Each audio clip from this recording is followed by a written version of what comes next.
finally got the last of the parts we need to complete this project, at least as far as I know at the moment. So I'm going to run through everything and we'll get started. And hopefully in this video, we will be able to wrap everything up and get the chassis in the cab. That's the goal for today.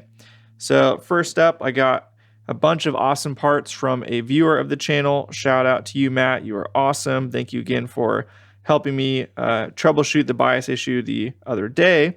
He sent over some, I believe these are, I'll say these were 10Ks. I really do need to learn how to memorize the color codes, but I believe these were 10Ks as possible replacements for the main filter caps in the doghouse. There's 2 resistors there that are 1 watt. So give me that, as well as a replacement diode if needed, and then a 2200, which goes right here if needed, and then the one I really needed, which was a 470K, and that will go right there. So this was definitely one I needed, and I was struggling to find any of these. So thank you so much, Matt. Really appreciate it. So we'll definitely put this in today, and that'll go right here. This is part of the Reverb Circuit. As mentioned in previous videos, the best or the closest I could find at the time was in the 580K range or something along those lines. So that's that first little shipment from Matt. Appreciate you. And then moving on, we've got some more stuff. This is from Tubes and More, which has been one of the primary suppliers of parts for me for this project. I kind of want to tally up how much I've spent on all these parts when this is all done and over. There's been a lot of little orders which have just definitely added up, but the end result I'm sure will be worth it. So really the main thing that is pertinent to this is the F&T 100 microfarad 100 volt, and that will go in the bias circuit there. So as I mentioned in the last video, I'm going to replace this just to be safe. It seems to perform okay, but because there was very briefly some positive voltage going on the negative end of that cap, I'm just going to replace it to be safe. So that will go there. And then some other parts, I did grab a replacement switch if needed, but after cleaning out the original switch, it has not given me any problems. So that's totally fine. And I'll just have that as a backup. And then I also picked up some slow blow 2A fuses and another strain relief because I've got another amp to show you guys that is part of the story of this Vibrolux, and that'll potentially be at the end of this video or in the next episode. So that's that haul from Tubes and More. And then finally, I picked up a couple more 12AT7 tubes, which I'm not going to grab right now, but some old GEs just to have available. And then I also got a bunch more resistors here. So these were some of the ones I was kind of missing out on and that were not swapped yet. So all of these are ABs except for one, which is this was, I believe, the 470K. Yeah. So you'll see totally different looking resistors. This is what was in the amp before. It just really looked low quality next to the AB. I don't know if you guys can see that or not. So I bought these just as a backup, even though I knew Matt was sending me the 470K.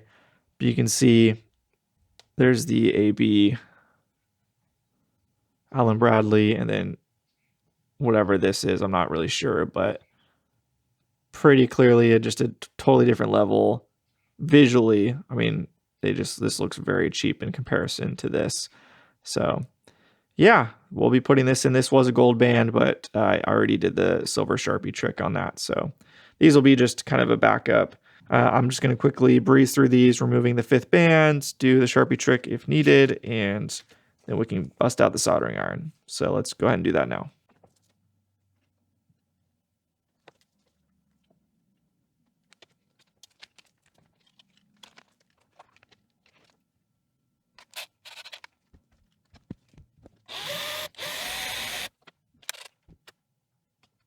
Alrighty, so we've got our tray of parts here to swap in. Now we're going to go ahead and just confirm the amp is safe. Make sure there's no voltage in it still. You can see there's nothing, 0.2 volts, so totally fine. Obviously it is also unplugged. So best to be safe there for obvious reasons. So we're going to go ahead and tackle this resistor. This is a 27K. We're going to swap that for one of the 22Ks. And then we are also going to be swapping, put it like this. So we will also be swapping the 22K right here, which is this resistor right there, which is currently, I believe, at 27K. So that will be swapped. And then we will also be swapping this 470K right here, which would be this one right there. So that resistor, this resistor, and then the bias cap as mentioned. Hopefully, when we're done with that, we'll be good to go. So, and like I showed before, I purchased replacements for these carbon comp resistors. Should they ever show any sign of issues, I've got replacements ready to swap in. But for now, I'm going to leave it as is. So soldering iron is warming up. Let's prep for surgery. So we got the soldering iron nice and hot. I like to turn it basically all the way up, which on my iron is, which is in the like mid 800 Fahrenheit range. So as always, you want to make sure you get some fresh solder on there on the tip, and then we're going to go ahead and try and grip onto the lead and lift that up. And just like that, you saw that was basically, I don't know, half a second on there. So really, really quick, easy, no stress on the pot, no stress on the resistor. That's what you want. And then we'll do the same thing here. And it just pops right out. Beautiful. So we'll set this aside. And go ahead and grab our new 22K. So we're going to try 22K because I don't have anything smaller that will work here. There might be a chance where it doesn't quite give me the full range I'm looking for either, but it will be better. Actually, let's go ahead and measure what this actually read real quick with the multimeter. There you go, 28K. So that's what was in it. As a reminder, with that, we were able to bias the current power tubes that are in it to just under 50% plate dissipation. My goal was to get it into the 50 to 60 range. So this is the resistor we'll be swapping in its place.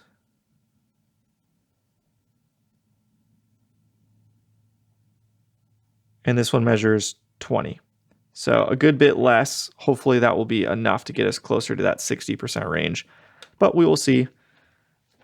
And worst case scenario, I can order a 15K to go in there, but I think this will be fine. So we're going to go ahead and shorten these leads. First, let me look at how I had it in here. So I did have the silver band facing that way, so we'll do the same on this. So we'll have it like that. I'm going to go ahead and suck out the existing solder in this eyelet just to make it really clean and easy.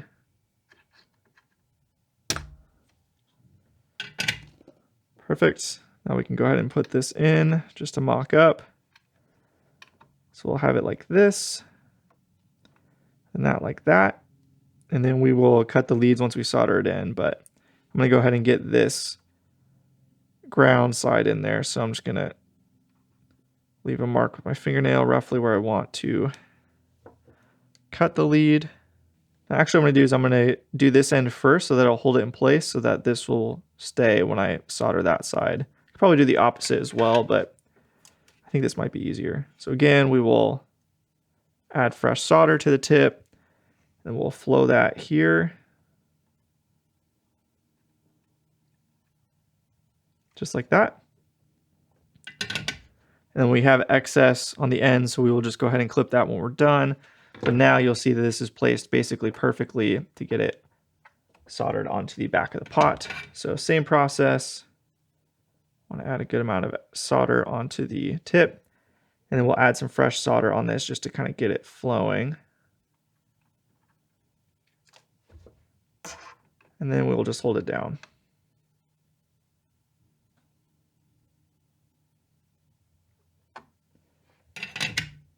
And just like that, you've got a new resistor on there. Now we're going to go ahead and clip off the end. Let's move on to, we'll go right to left. So we'll move on to this. Now, a reminder, we want to replace this resistor right here with the other 22K. So that'll go right there.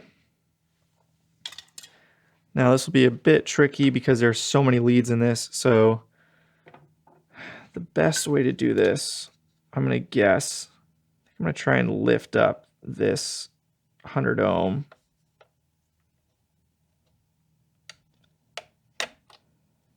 There we go. So that's out of the way now.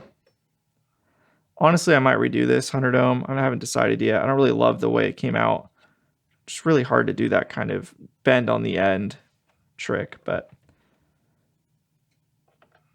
let's get this undone first. Get the blue molded out, so that's out of the way. We've got these two resistors. Get this one. And this one. Now this trick works so good using the dental pick to get under and pull it up versus trying to, you know, squeeze the resistor lead with something like this and pull it up. You're going to damage the ends of the leads really easily that way. So this is much better. So now we want to go ahead and clean out the eyelet.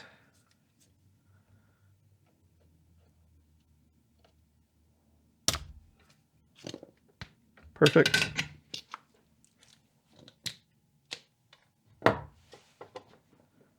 So now let's move this stuff out of the way just a bit more. We need to undo this end as well. Again, we'll add some more fresh solder. And I'm not as concerned about messing up this lead on this side, so let's just see if this will pull out. If it won't, then we'll have to do a lot more work here, but let me just make sure I'm in the right spot on the schematic.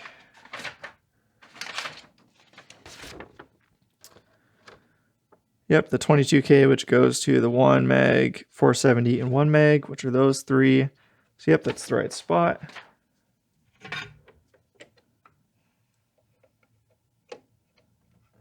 Careful not to hit the blue molded right there. There we go. So we'll put this off to the side. Now, yeah, I'm not going to be lazy. I was going to be lazy and try and fit it in there, but I'm going to lift all these leads as well. See if I can get under all three. That'd be great.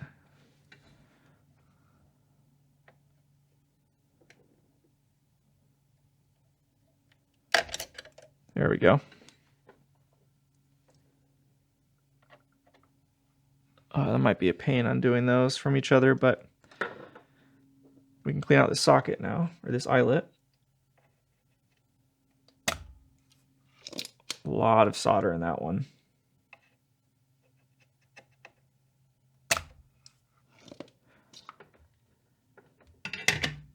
Bust out the braid here.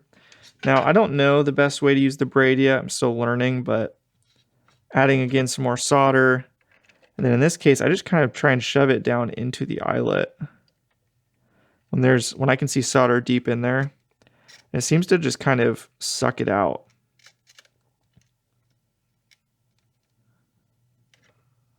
You can see how there's suddenly solder at the top and a good amount of solder on the braid. So I've been kind of just going back and forth with the braid to the sucker. It's worked okay up to this point. There might be a better way.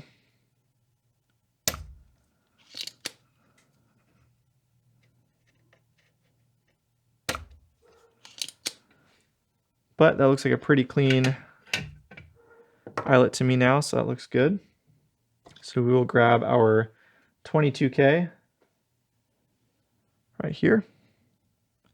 And again, silver band this way. We'll kind of mock it up a little bit.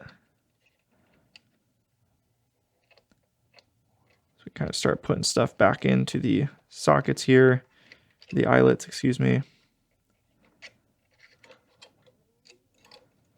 So what I've been doing to kind of get the measurements right for everything is kind of positioning it and then grabbing a Sharpie and just putting a little dot on where the bend needs to take place, which is a little bit, I kind of do to the very front edge of the eyelet. Because obviously with the bend, it's not a straight 90 degree. There's a bit of a curve to it. So we'll go ahead and bend that. Now I've been using these to bend. I'm just going to grab it right at the front of the dot I made. And just kind of do a straight over bend.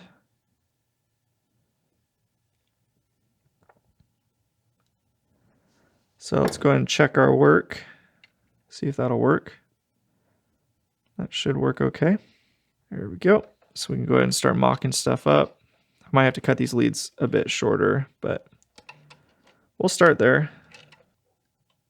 Oh no. I didn't even notice where that happened. How did that happen? Wow. Okay, well, let's hope I have a backup for that. Okay, cool. I've got a bunch of them, so that's not a big deal. Not sure how I did that, but I'm sure looking back at this video later, I will think I did something very dumb. I've got the other 100 ohms, so I'm going to set this aside as well, just in case I decide to swap it. I haven't decided yet, but well, if you ever wondered what the inside of a resistor looked like, I'm not sure if that helps. Just a little black dot in there. Put that in the trash pile. There we go.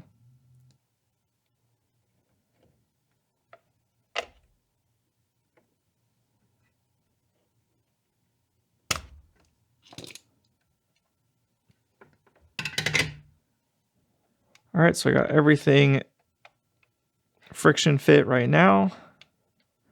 These want to lift up a little bit, so I'm probably going to get some solder in there and then just hold those down like that.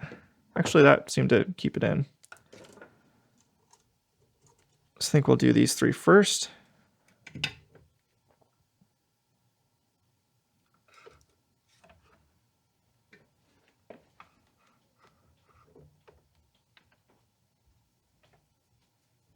Now let's move on to this side, and then we'll go back and hit that one again.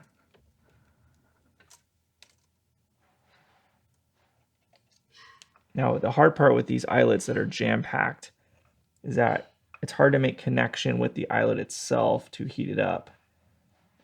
It's kind of like you gotta hit it all. This is definitely one of the more difficult ones in the amp. Yeah, I don't think I'm gonna be able to get a dome on that unless I can get somebody to hold that down for me. I might need to get my wife to be an assistant on that one.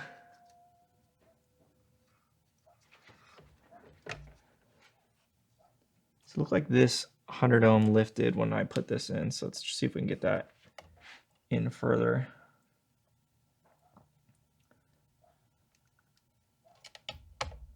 There we go. This is tricky, man. These ones are really hard, especially from the angle I'm at. Hold this here.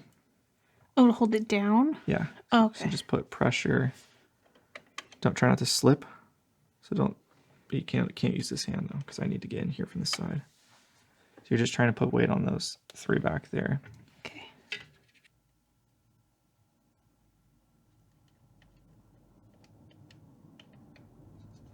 Hold it. Perfect. Oh, that looks so much better. Nice. Is it good? Perfect. Thank you, Shalon. Yeah. All right, thanks to my lovely wife. We were able to get those in much better with very beautiful looking domes. So that looks great. Now we can go ahead and move on. So we just want to move on to this one way down here. So I'm going to shift the amp over so I have more room. Okay, so let's just review our work. So what I don't want to do is do a mess up like I did before with that brown wire causing issues. So let's see what we got here. So right here, we've got I'll point you to where we're at. So right here, this lead right here is this blue cap, this 0.1. And then on the left of it is the 22K that we replaced. That's right there. And then those are untouched, so that's totally normal. Then this is the 220K right here, which is this lead. That looks good. Got the 100 ohm across there. That looks good. So everything checks out there. Now we want this 470K, which is right here, to swap out. This is not a 470K, but it's the closest I could find at the time. But now that we have an actual 470K, let me grab it. That will go right there. So let's go ahead and just measure this real quick to confirm it measures roughly 470K. There you go, 472K. Perfect.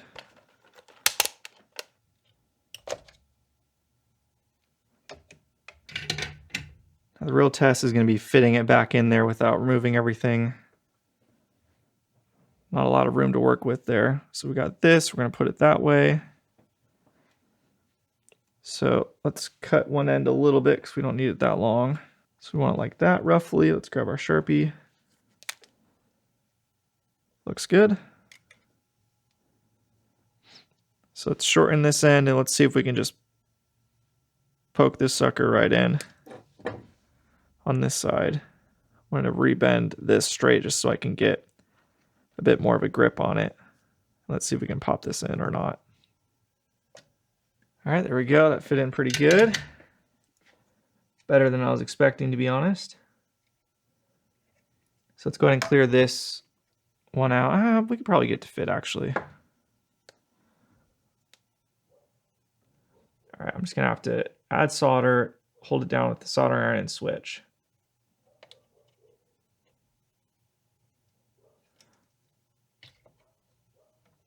There we go.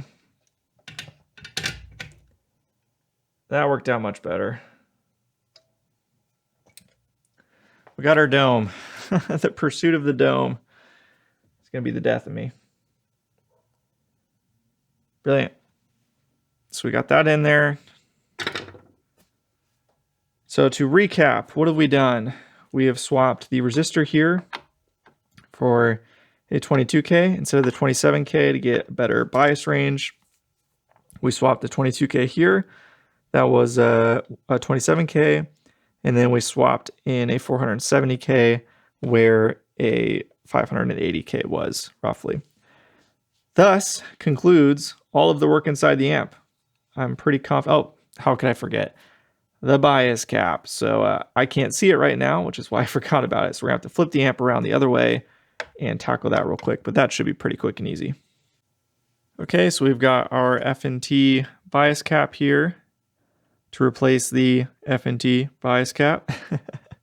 So we'll put that off to the side and get the soldering iron out and remove the existing. This is just a precaution. I think it's totally fine, honestly, but just to be extra safe. All right, there you go. Out with the semi-new, in with the brand new.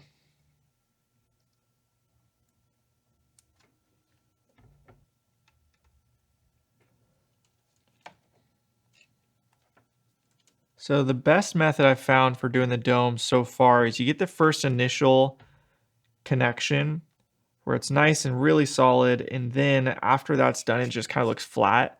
And then after that, you hit it again, but you kind of slowly lift up the soldering iron so that you're not pushing down on the solder so it pushes it inside the eyelet. Instead, there's still heat transfer, but you're lifting up slightly so it allows the dome to build while shoving a bunch of solder in there. And that's worked pretty well for me so far.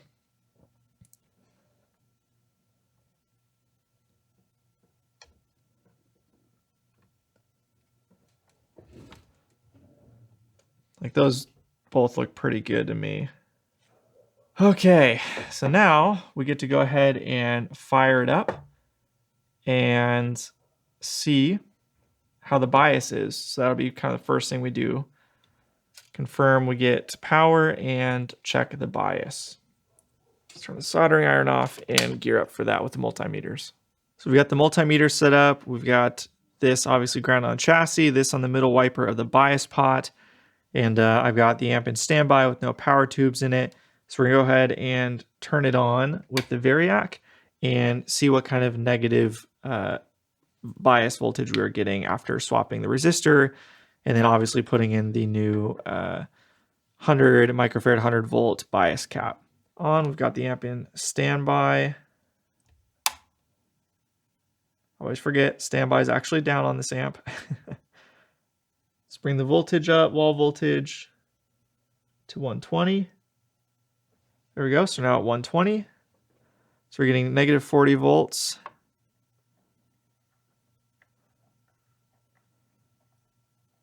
To negative 56.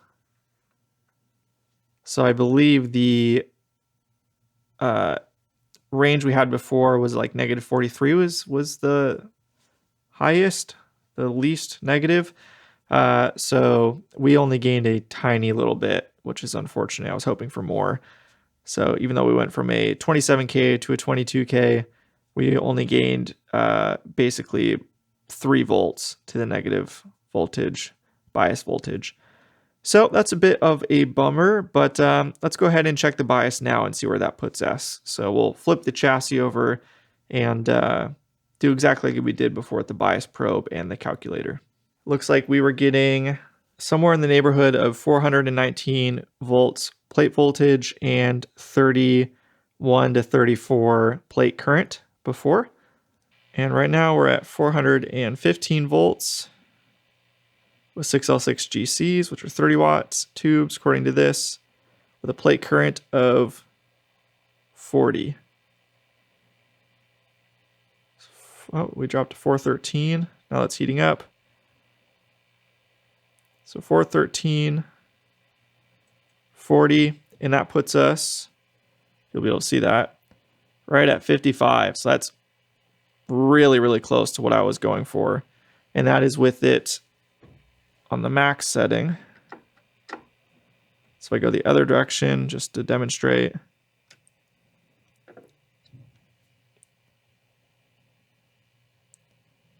That's at 437. So that puts us at 20%. So we are quite happy the other direction. That's at 56%. Perfect. Now let's go ahead, turn the amp off, and we will switch the probe over to the other socket and tube. So the other one measured 412 plate voltage, 42 plate current. This looks very close. 44, and that's at 60%. So 4% differential between the two as far as plate dissipation is concerned, which is no big deal. So we'll flip that off. Now there is one other thing I wanted to test, and that was with a different rectifier tube. So I'm going to go ahead and grab a different one, and I just want to see what that does, because I believe that will change these numbers potentially significantly. So let me grab that real quick. This is a little bit more of a special tube I'll talk about later, either in this episode or the next. All right, so this one is settled. So that puts plate dissipation at 59%. So basically they're between 2 to 5% change between these two power tubes / sockets, which is totally fine. And then with this rectifier, this GZ34, 49, 4010, 42 versus 412, 42, 413, 43 versus 414, 44. So very similar to the new 5AR4 here. Okay, so I think we're good to go. Feel pretty confident about putting this in the chassis now. So we're going to go ahead and power her down. And yeah, bolt this sucker in. I don't have a ton of space here on my workbench to fit the cab and the camera, but I just wanted to kind of look at these solder joints here, which look honestly pretty pretty gross. And yeah, just redo them real quick. I think that'd be pretty easy and just something to just ensure that the amp will be good to go for a long time. You can't really see much in frame, but you can see it says 87 in blue there, and it also says 87 on the side. That's what you want to see, the baffle matching the cab. You can't see, but just off frame with my hands pointing, there's a little stamp on the bottom edge that has F00865, which matches the inked chassis stamp in there, which puts at the 8th week of 1965. So really, this is just the beginning of 1965, this amp, which is very cool, which matches the tube chart exactly. So we're just going to go ahead, like I said, and hit these solder joints up and make sure they're good to go. Now, for something like this, let me find my towel. Oh, it's down there. Let me grab something like this. I just want to try and put something underneath to protect the speaker cone from any hot solder. So I'm going to get a towel and just kind of place it somewhere under there. So we'll just do something like that.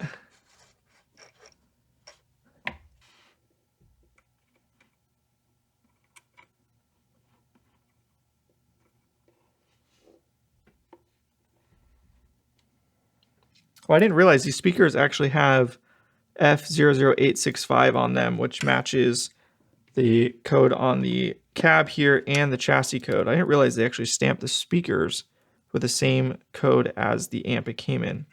Now, I honestly don't know what these are supposed to measure. I imagine 8 ohms, maybe? It must be 4 ohm. Interesting. I wonder if I measure it here, what happens.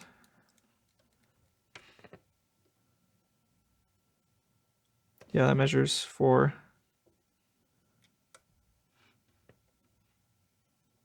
That also measures 4. Yep, so they got to be 4 ohm.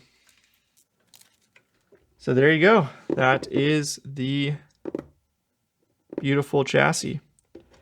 Probably going to clean some of this up, but otherwise we are ready to mount the cabin here.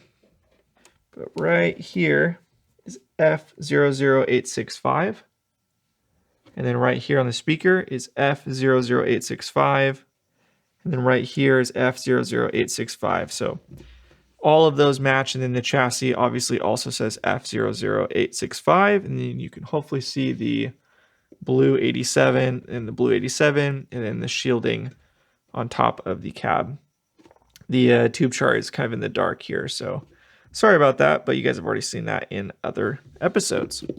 Beautiful. Let's go ahead and put the chassis in the amp finally.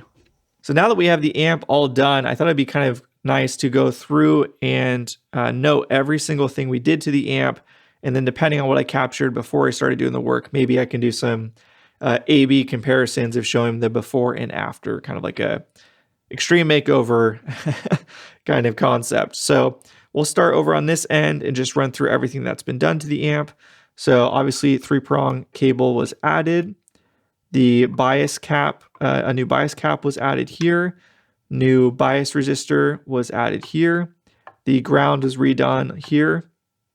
Output transformer from that 67 Pro Reverb that happens to be a matching date code perfectly. All 64 transformers in the amp now. Awesome. Continuing to move on here, we swapped these 2 resistors right here. I believe one of these resistors right here, maybe both, I can't remember, but one of those for sure. This resistor, I believe, I can't remember, but I believe, yeah, all 3 of these resistors, this resistor, this resistor, this resistor, this cap, this resistor. Let's see here. I can't remember if I think these might have been original and I just shortened the leads there.